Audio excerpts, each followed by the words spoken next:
Over the last decade, Greater Phoenix has continued to thrive. It's been an exciting time to be in Arizona.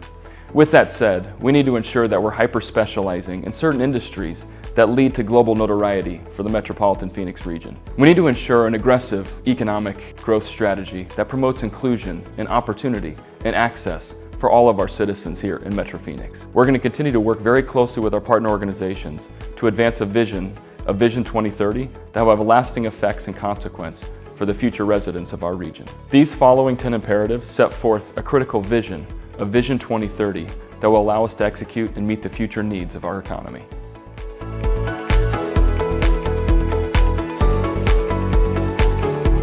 In that is an opportunity for students of all backgrounds, and this will help to diversify the workforce. So the ideal pipeline would be one where students have access early on and also get to see how this particular subject is used in the workplace. I'm a former math professor, and the biggest question that I often got from students was, where am I ever going to use this? So when students have an opportunity to learn where they're going to use that, we're probably going to be more likely to engage them in that field, to keep them in that field, and turn them into successful employees someday in some of these industries.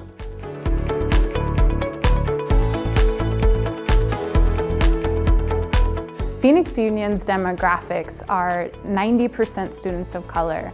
We are also 82% Latino, and 77% of our students qualify for free and reduced price lunch. All of our schools across the district are Title I. It matters for Arizona because Phoenix Union demographics trend 10 years ahead of the city of Phoenix and 20 years ahead of the state. So if in 10 years, Phoenix Metro is majority community of color and majority low-income families, that's not going to be good for our local economy. In 20 years, it won't be good for Arizona's economy. So we truly do have both a moral imperative to support this community of schools, but we also have an economic imperative. If we want our state to be successful, if we want to have that vibrant, thriving economy that we're all working towards, we have to invest in Title I schools.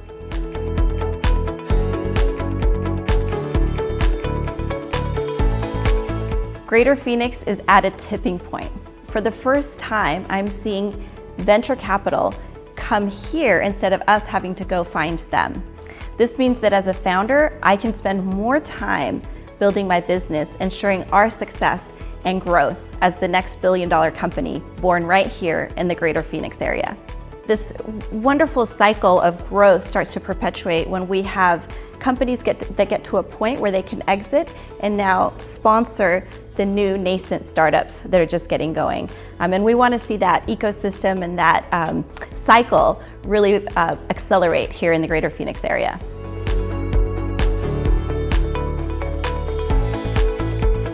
The relationship between industry and universities is really important. At Barrow, we're a little different. We have some of the world's best talent in the neurosciences, and we like them to develop their ideas and bring them forward into the world. And by collaborating with industry, it helps them to advance their devices, their ideas, and ultimately perhaps spin out companies for them.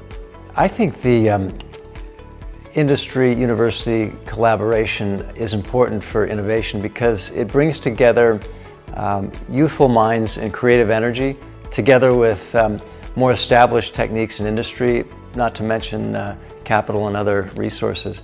And it's that combination of a young spirit and an established way of doing things that really can be productive.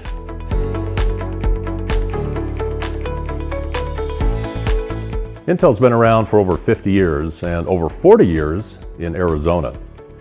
And we basically take sand and innovate with that. The rest of that process is through people.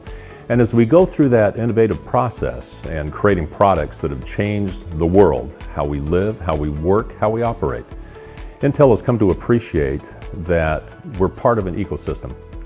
And we need to ensure the success of that ecosystem. And so from an environmental standpoint, we need to do our part. The business community needs to do its part. The community needs to be engaged to ensure that we're able to continue living and enjoying our lives, and in our case, innovating for many, many more years to come. So environmental responsibility is not something that's an option, it's an imperative.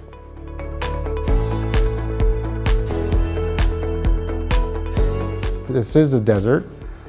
We do have limited rainfall here in the valley, and we rely on water that is derived from other parts of the state. And we need to be wise about the use of that supply. We are addressing changes in climate that come and affect us, and so it's important for us to be mindful of that and to work collaboratively to make sure that we are using that water efficiently and very wisely for our businesses here in the valley.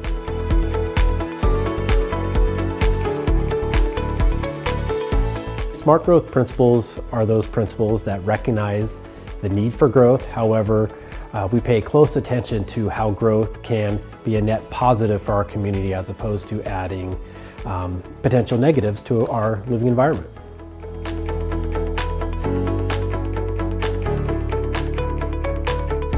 Modernizing the tax system in Arizona is fundamental to building an education system that meets the workforce needs of the future. It also means building infrastructure needs, such as utilities, water, roads, things that really will make an impact for our growth into the future.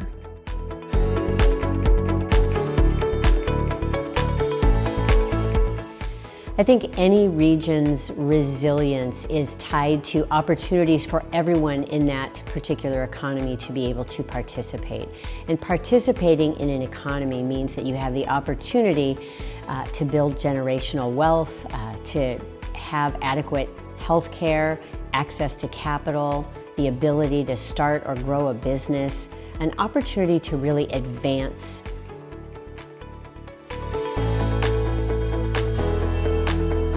Changing demographics in Arizona represent significant opportunity for our state. It gives us a chance to rethink the way that we grow and how we share our growth. It gives us the chance to embrace new values such as sustainability, and it gives us the opportunity to watch Arizona's culture continue to flourish in new ways.